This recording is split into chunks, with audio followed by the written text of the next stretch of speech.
Namaskar. Welcome to my English class. This is Dambardhar Boissa. Today, I am going to discuss the voice sense from active to passive in case of question sentences. Ahok, আজি আমি আমাৰ এই ভিডিওটোত আমি activeৰ পৰা passive কৰাৰ ক্ষেত্ৰত কিছু কথা জানি লম আৰু আজিৰ এই ভিডিওটো আমাৰ ভয়েস সেন্সৰ থাৰ্ড পাৰ্ট আৰু ইয়াত আমি আলোচনা কৰিম কোৱেশ্চন সেন্টেন্স বিলাকৰ ক্ষেত্ৰত স্পেশালি কোৱেশ্চন সেন্টেন্স বোৰ in case of question sentences how they R turn into passive যে কেনেকৈ হেইবোৰ পেসিভলৈ ৰূপান্তৰ কৰা হয় হেই কথা আমি জানিবলৈ যাম তাৰ আগতে আমি আলোচনা কৰিব বিচাৰিছো যে ইয়াত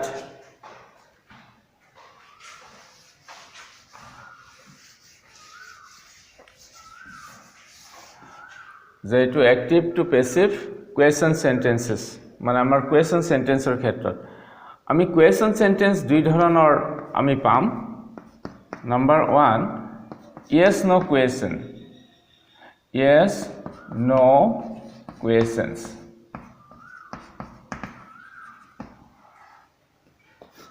type 2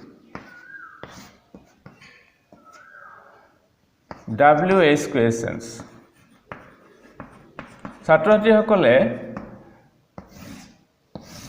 এই দুইবিধ কোৱেশ্চন সেন্টেন্সৰ বিষয়ে অলপ ভালদৰে জনা উচিত কিয় আমি ভয়েস সেন্স কৰিবলৈ যাওতে এই yes no questions বিলাক কোন বিলাক আৰু WH questions কোন বিলাক আমি আগৰ ভিডিও এটা WH questionৰ বিষয়ে স্পেশালি কোৱা আছে খুব সুন্দৰকৈ কোৱা আছে ছাত্ৰছাত্ৰী সকলে এটো চাব পাৰে yes no question or ক্ষেত্ৰত কৈছো যিবোৰ question আমাৰ ভাৰ্বেৰে আৰম্ভ হয় ভাৰ্বেৰে আৰম্ভ হোৱা এই questions বোৰক inverted questions বুলিও কোৱা হয় যেনে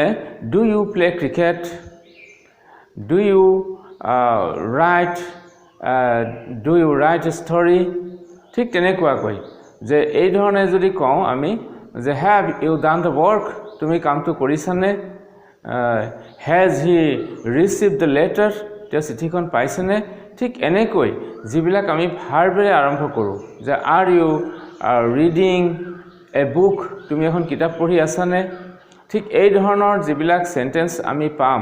এই সেন্টেন্সবোৰ ভাৰ্বেৰে আৰম্ভ হয় আৰু ভাৰ্বেৰে আৰম্ভ হোৱা সেন্টেন্স বিলাকৰ ক্ষেত্ৰত আমি তাৰ উত্তৰ বিলাক সাধাৰণতে কি কয় yes বা no ৰে দিয়া হয় যেনে do you play cricket yes I do আমি উত্তৰটো কি তুমি ক্ৰিকেট খেলানে উত্তৰটো কি কওঁ হয় মই খেলো নাইবা আমি এনেকৈ ক'ব পাৰো no I don't তাৰ মানে নাই নহয় মই নেখেলো ঠিক এই ধৰণৰ এতিয়া কোৱাৰ ধৰণে are you reading a book তুমি এখন কিতাপ পঢ়ি আছানে no I am not যে মই এতিয়া নাই পঢ়ি থকা নাই yes I am আৰু যদি কয় হয় মই আছো এই yes আৰু no ৰে এটা did she sing a song তাই এটা গীত গাইছিল নে yes she did হয় তাই গাইছিল no she didn't নাই বা তাই গোৱা নাই তাই গোৱা নাছিল ঠিক এনেকুৱা অৰ্থবিলাকত আমি যিবিলাক ভাৰ্বেৰে আৰম্ভ কৰা questions the questions which are introduced with verbs are called yes no questions or inverted questions এতিয়া আমি সেই বিধৰ কথা আলোচনা কৰিম এই yes no questionৰ বিষয়ে আৰু সেই yes no questions বিলাক কেনেকৈ আমাৰ activeৰ পৰা passiveলৈ লৈ যাব পাৰো আমি তাৰ সৰু নিয়ম কেইটামান আছে সেই বিশেষ নিয়ম কেইটা আমি ইয়াত আলোচনা কৰিম বিতংভাৱে যত ছাত্ৰছাত্ৰী সকলে খুব সুন্দৰকৈ বুজি পাব আৰু সহজ লাগিব ঠিক WH questions বোৰৰ কথা কৈছো WH questions বোৰ হৈছে হেইবোৰ questions যিবোৰক আমি specific questions বুলি কওঁ অৰ্থাৎ বিশেষ প্ৰশ্নবোধক শব্দৰে আৰম্ভ হোৱা কিছুমান প্ৰশ্ন বা প্ৰশ্নবোধক বাক্য যেনে what do you want তোমাক কি লাগে what do you want who broke the glass কোনে গ্লাসটো ভাঙিছিল ঠিক তেনেকৈ where have you put the book তুমি কিতাপখন ক'ত থৈছা these are the question sentences and they are introduced with specific question words এইবোৰ question বাক্য প্ৰশ্নবোধক বাক্য আৰু এইবোৰ বিশেষ প্ৰশ্নবোধক শব্দৰে আৰম্ভ হৈছে আৰু এই বিষয়ে আমি ডিটেইলছ আলোচনা কৰিছো এটা ভিডিঅ'ত ছাত্ৰ-ছাত্ৰীসকলক আকৌ এবাৰ কৈছো হেইটো চাই ল'ব লাগে ললে আৰু সহজ লাগিব তেনেহলে আমি আগবাঢ়িছো yes no কুৱেশ্যনৰ ক্ষেত্ৰত কেনেকৈ আমি ভয়েস চেঞ্জ কৰো ইয়াত কি নিয়ম জড়িত হৈ আছে প্ৰথম আমি আলোচনা কৰিবলৈ লাইছো ডু ভাৰ্বেৰে আৰম্ভ হোৱা সেন্টেন্সবোৰ do ভাৰ্বেৰে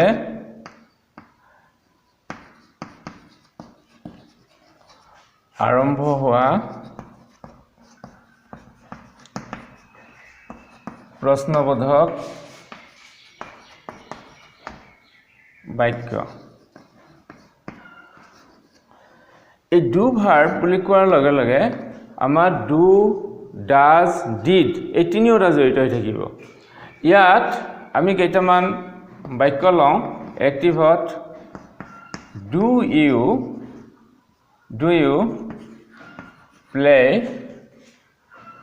cricket do you play cricket পেছিভৰ ঠাই এৰিছো ঠিক তেনেকৈ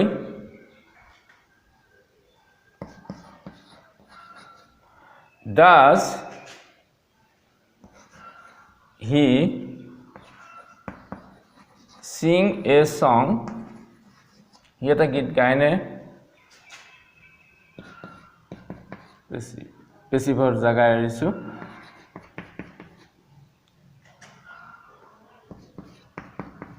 did she write the letter ইয়াত আমি তিনিটা সেন্টেন্স পাইছো যে তিনিটা সেন্টেন্সত আমি লিখিছো ডু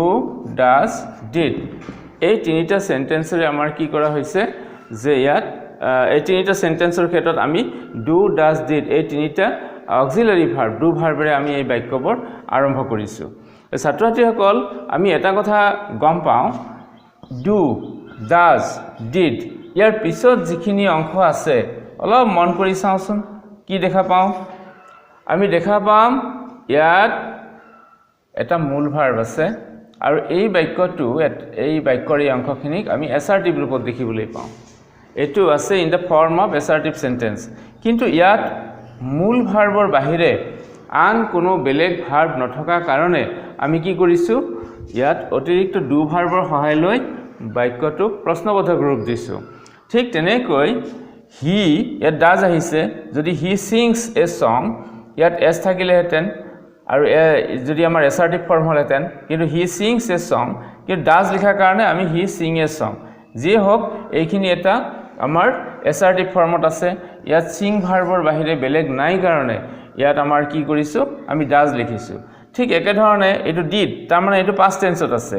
আমাৰ এইটো এছাৰ্টিভ ফৰ্ম হ'লে সি ৰোড দ্য লেটাৰ ইয়াতে ৰোড হ'লহেঁতেন কিন্তু আমি ইয়াতে ডিড লিখিছো এইকাৰণে ৰাইট মেইন ভাৰ্বটোৰ ৰূপ ইয়াত লিখিছো আমি টেন্স বিলাকত ইয়াৰ আগতে আলোচনা কৰিছো গতিকে আমি যদি চাওঁ did she write the letter তেনেহ'লে আমাৰ এটা কথা সহজ হৈ পৰিব আমি আগৰ এটা পাৰ্টত আলোচনা কৰিছো এছাৰ্টিভ সেন্টেন্স বিলাকৰ ক্ষেত্ৰত কেনেকৈ আমি এক্টিভৰ পৰা পেছিভ কৰো ইউ প্লে ক্ৰিকেট আমি ডুটো কিছু সময়ৰ কাৰণে বান্ধি থৈ দিলো এটো যেনিবা নাই আমি এইখিনি কি পাওঁ ডু ইউ প্লে ক্ৰিকেট তেনেহ'লে আমি এটো পেছিভ কৰিলে কি লিখিম পেছিভ কৰিলে আমাৰ কি হ'ব ইউ প্লে ক্ৰিকেট আমি তো পাইছো ছাত্ৰসকল অলপ সময় ভাবক কি হ'ব ঠিকই ভাবিছে যে এটো কি হৈছে যে cricket is played by you ঠিক আছে নহয় যে cricket is played by you এতিয়া ক্ৰিকেট ইজ আমি অক্সিলাৰি বি ভাৰ্বৰ সহায় লৈ পেছিভ কৰিছো প্ৰেজেন্ট ইনডিফিনিট টেন্সত ক্ৰিকেট ইজ এতিয়া যদি আমি ভাবো এটা বাক্যটো ইয়াত লিখিছো যে cricket is played by you এই বাক্যটোক যদি আমি প্ৰশ্নবোধক ৰূপ ল'ব লাগে তেনেহ'লে আমি কি কৰিম ইজ টু ইয়াতে লৈ আহিম আৰু আমি ইয়াত প্ৰশ্নবোধক ৰূপ দিলো তেনেহ'লে কি হ'ব is cricket played by you এতিয়া এই যে ক্ৰিকেট ইজ এই ইজটো যে ইয়াতে আছিল ইজটো থাকা কাৰণে আমি তাক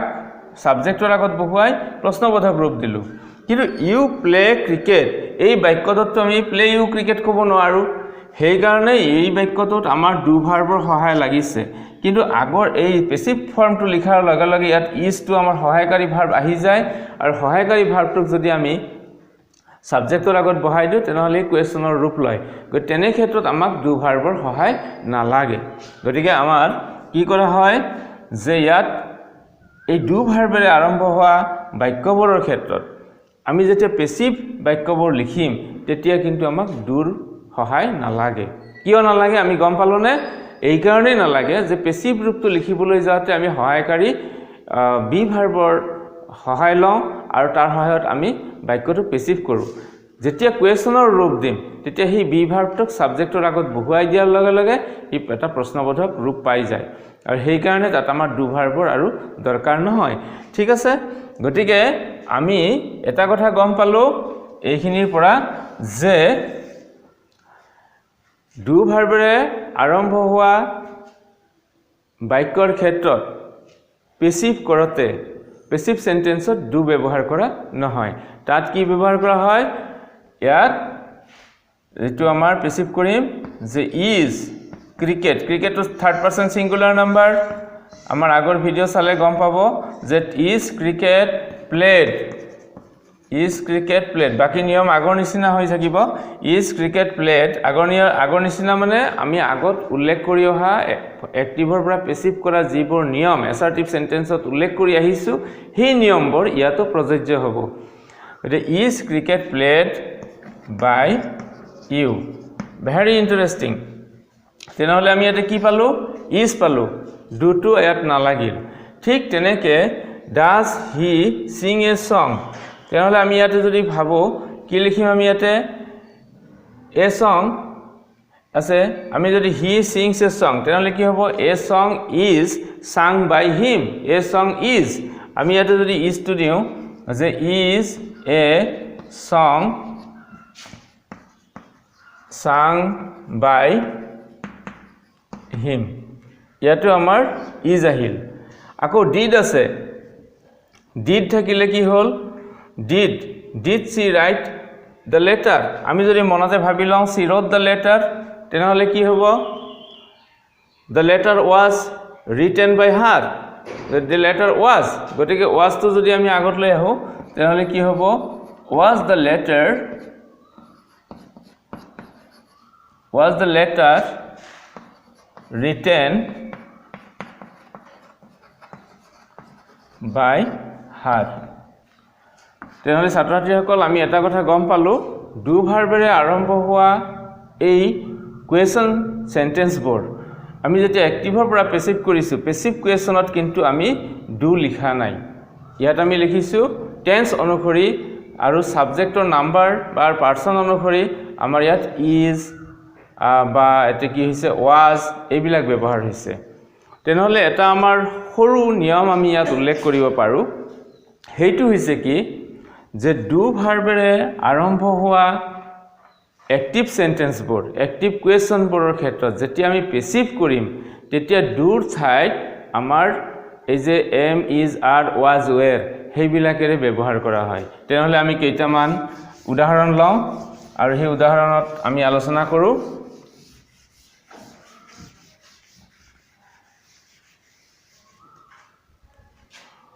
এতিয়া আমি চাই লওঁ এক্টিভ এতিয়া যদি ভাবো আমি যে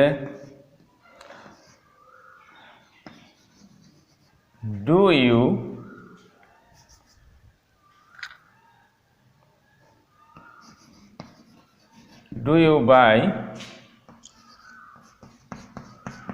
apples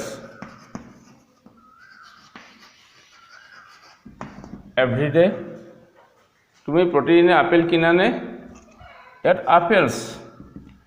and the apples এই যে আছে এইটো হৈছে প্লুৰেলত আছে আমাৰ দুৰে আৰম্ভ হৈছে আমি এইটো ভাবো কি you buy apples every day the apples are bought every day by you তেনেহলে are ইয়াত কি আহিব are apples bought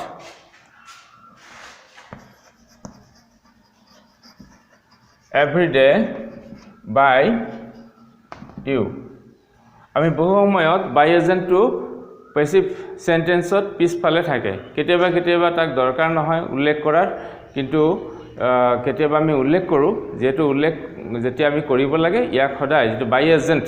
এটো এই by objectটো আমি সদায় কি কয় বাক্যৰ শেষত ৰাখিব লাগে as per rule গতিকে ইয়াত are apples bought every day by you ঠিক তেনেকৈ ইয়াত আর আহিলে কিয় আহিল এই সাবজেক্ট ইয়াত যেটো সাবজেক্ট হৈছে যেটো আগতে অ্যাক্টিভত অবজেক্ট আছিল এটো প্লুরাল নাম্বাৰত আছে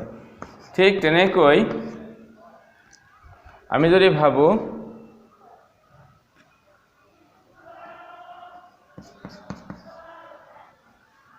he helped the poor boys ইয়াতে আমি যদি ভাবো যেনেকে did he help the poor boys ইয়াত past tense আছে ইয়াত কি হ'ব the poor boys দুখীয়া লৰাবোৰক তেখেতে সহায় কৰিছিল নে যদি আমি ইয়াতে পেসিভ কৰো তেনেহলে কি হ'ব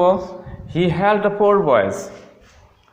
the poor boys were helped by him the were আছে আমি were to আগত ইয়াতে লৈ আহিব পাৰো যে were the poor boys helped by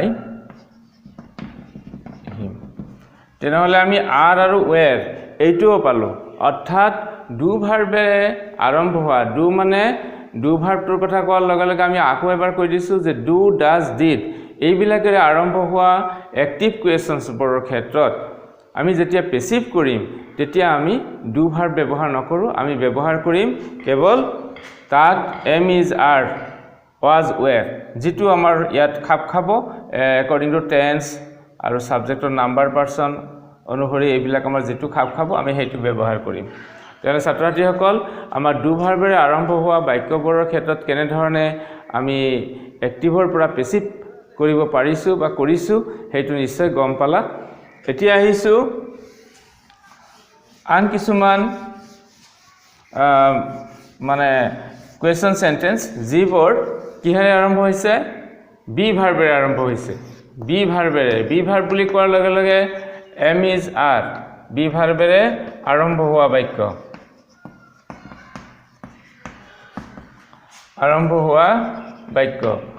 সেইবিলাকৰ ক্ষেত্ৰত কেনেকুৱা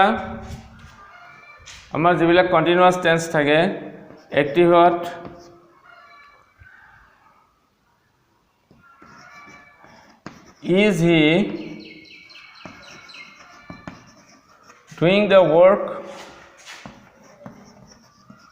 is he doing the work ইয়াত আমাৰ is আছে এটো কন্টিনিউয়াস টেন্স আছিল প্ৰেজেন্ট কন্টিনিউয়াস তাৰ he is doing the work here is to আহি আগত পৰিছে গতি আমি দুই ধৰণে ভাবিব পাৰো যে মনৰ ভিতৰত যদি তাক এসাৰ্টিভ ৰূপলৈ নি আমি পেসিভ কৰো তেনেহলে কি হ'ব the work is being done by him the work is being ইয়াতে the work এটো আছে থাৰ্ড পাৰসন সিঙ্গুলাৰ নাম্বাৰ গতিকে আমাৰ ইয়াত কি হ'ব is the work being অৰ্থাৎ আমি এসাৰ্টিভ ফৰ্ম কৰিলে কি হলহেতেন the work is being এই is to আমি ইয়াতে লৈ আহিছো is the work being done আৰু আকৌ থাৰ্ড ফৰ্মটো আমি লিখিছো is the work being done by him গতিকে আমি এনে ধৰণে আমি কি কৰা হল ইয়াতো বি ভাৰ্বেৰে আৰম্ভ হৈছে আকৌ ইয়াতেও বি ভাৰ্বেৰে আৰম্ভ হৈছে এতিয়া আমি যদি চাওঁ ইয়াত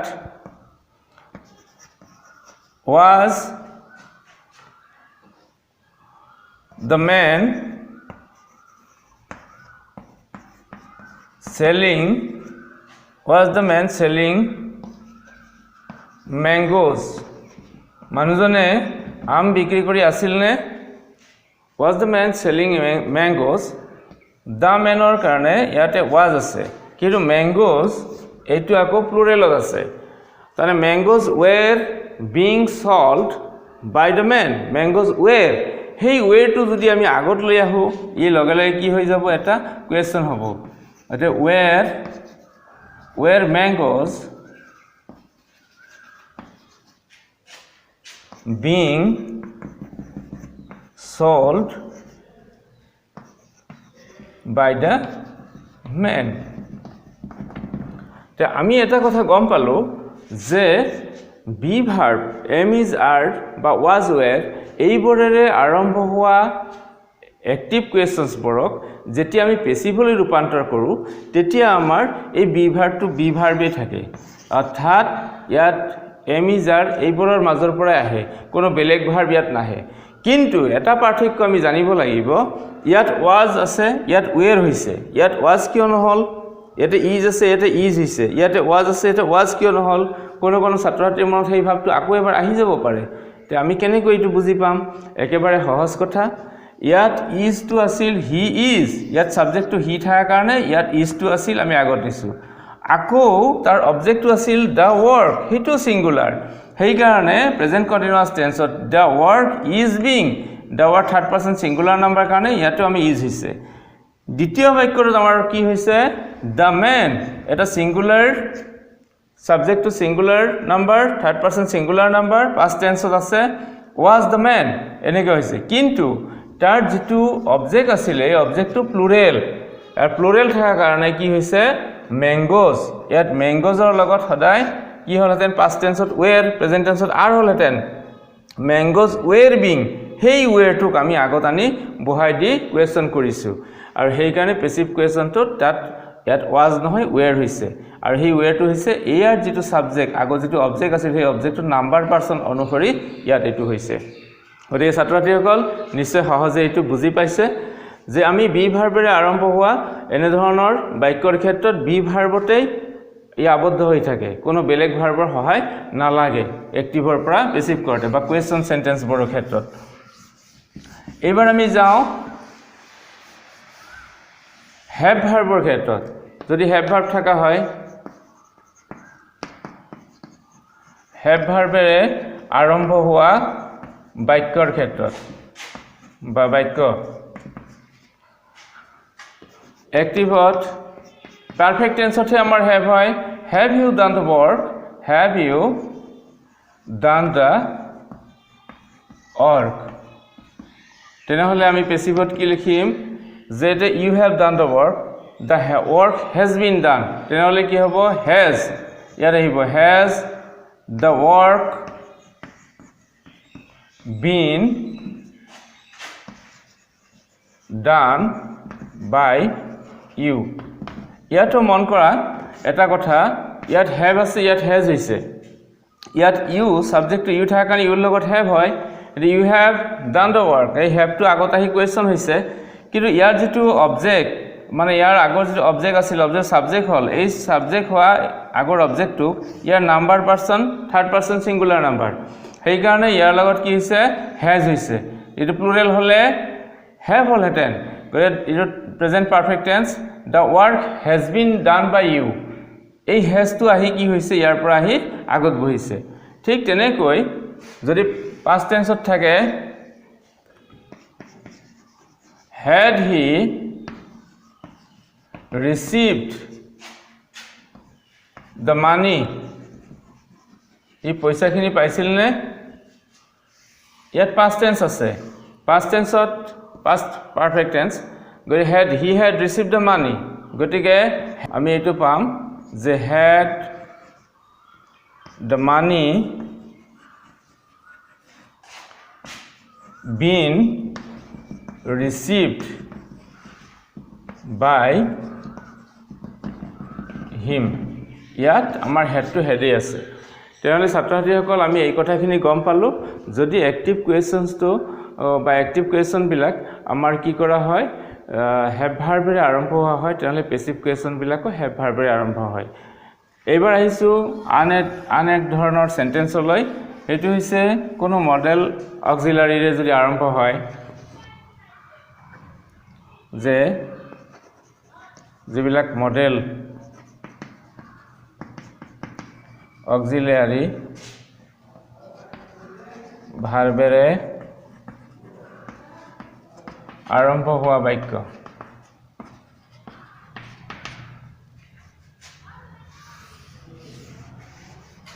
কেনেকুৱা মডেল অক্সিলাৰীজ কোনবিলাক can shall will could would এইবোৰ এতিয়া আমি অ্যাক্টিভ ফৰ লিখো can he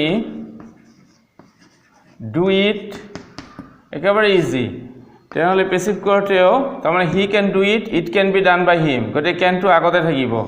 can it be done by him ঠিক তেনেকৈ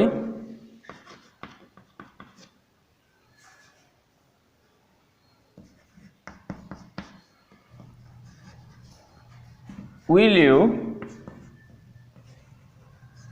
play football ইয়াত will আছে এটা will ইয়াত will আৰু shall টো সাবজেক্ট অনুযায়ী ব্যৱহাৰ হ'ব পাৰে যে will football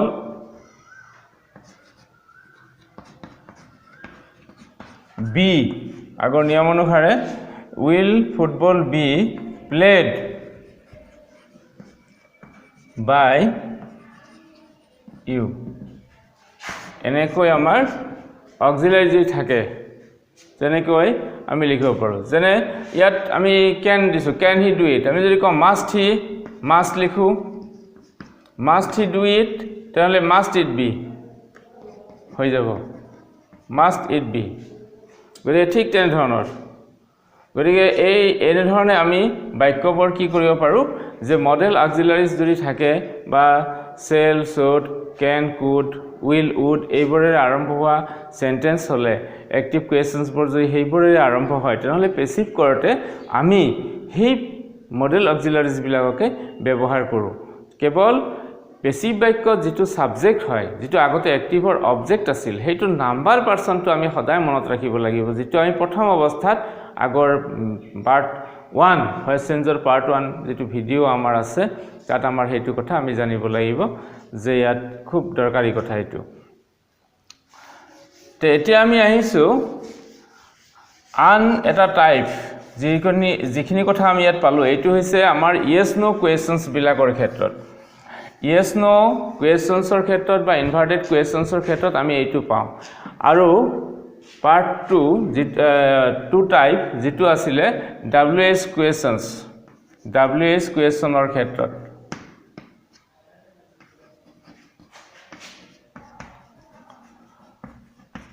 একেবাৰে ইজি এটা সহজ কথা আছে ইয়াতে আমি চাই লওঁ আগতে আমি যদি ইয়াতে ধৰা এনেকৈ ভাবো যে what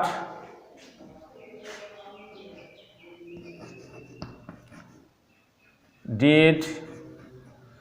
you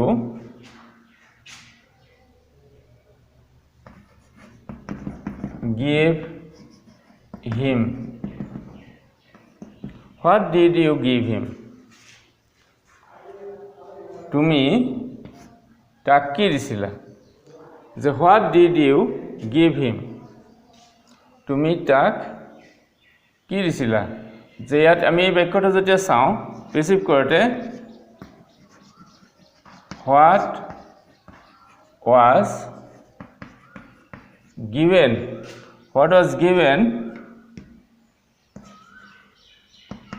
him by you অৰ্থাৎ আমি এটো যদি ভাবো যে what টো ইয়াতে হোৱাতে আছে কেৱল did you give him বা you gave him মানে he was given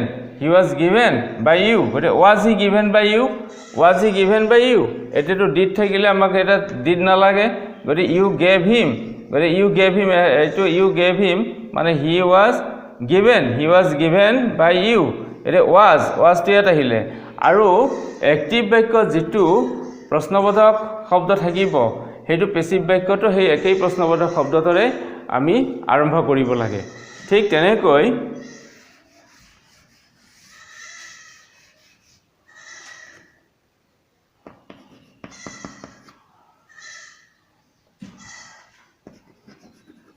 why will you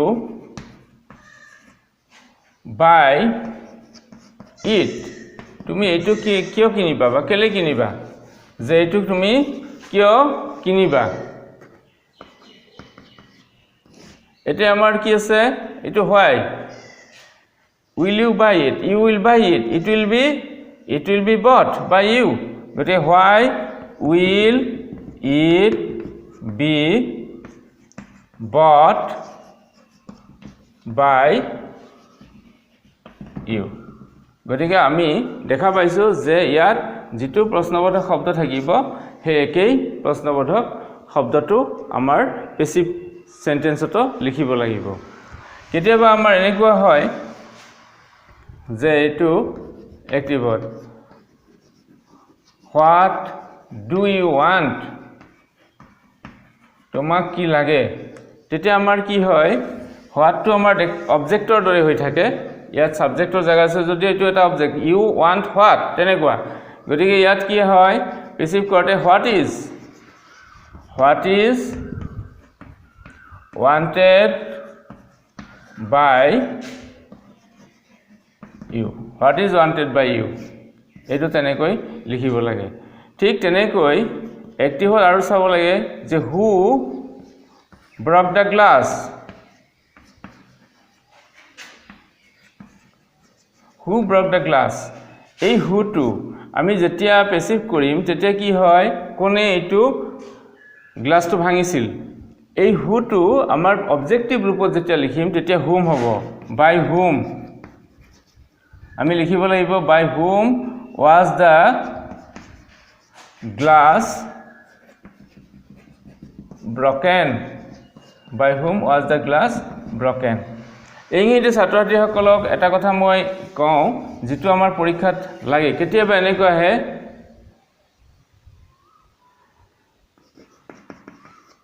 whom did you see at the station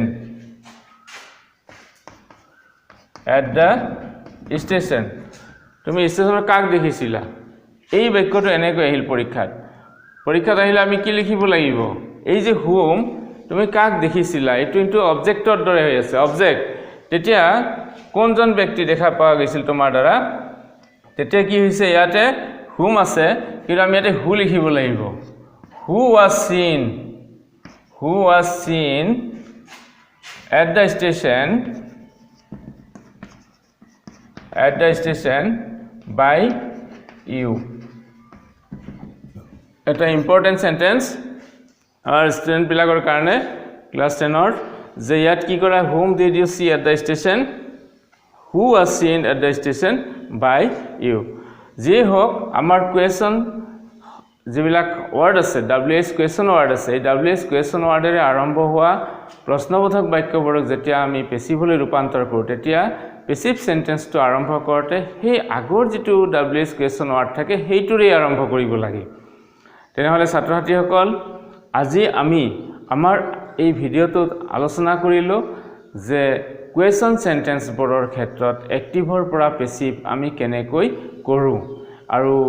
ইয়াত কোৱেশ্চন সেন্টেন্স আমি দুই ধৰণৰ আলোচনা কৰিছো টাইপ 1 এটো হৈছে আমাৰ yes no questions যিবোৰ কোৱেশ্চন ভাৰ্বেৰে আৰম্ভ হয় আৰু এই ভাৰ্বেৰে আৰম্ভ হোৱা কোৱেশ্চনছ বিলাকৰ ক্ষেত্ৰত কি পৰিৱৰ্তন হয় আমি আজি ভিডিওটো দেখা পালো আৰু টাইপ 2 হেতু হৈছে আমাৰ WH কোৱেশ্চন সেন্টেন্সেস এইবোৰৰ ক্ষেত্ৰত কেনেকৈ আমি ভয়েস চেঞ্জ কৰো কেনে ধৰণে আমাৰ WH কোৱেশ্চন ওয়াৰ্ডবোৰ আমাৰ এক্টিভ আৰু পেসিভ উভয়তে বাক্যৰ প্ৰথমতে থাকে সেই কথা আমি গম পালো এই ভিডিওটো ছাত্ৰছাত্ৰীসকলে অলপ মনোযোগেৰে ৰিপিটেডলি চাব নিশ্চয় কিছু পৰিমাণে হ'লেও উপকৃত হ'ব। আমি পৰৱৰ্তী আকৌ লগ পাম। ভিডিঅ'টো ভাল লাগিলে শ্বেয়াৰ কৰিব, ছাবস্ক্ৰাইব কৰিব। Thank U.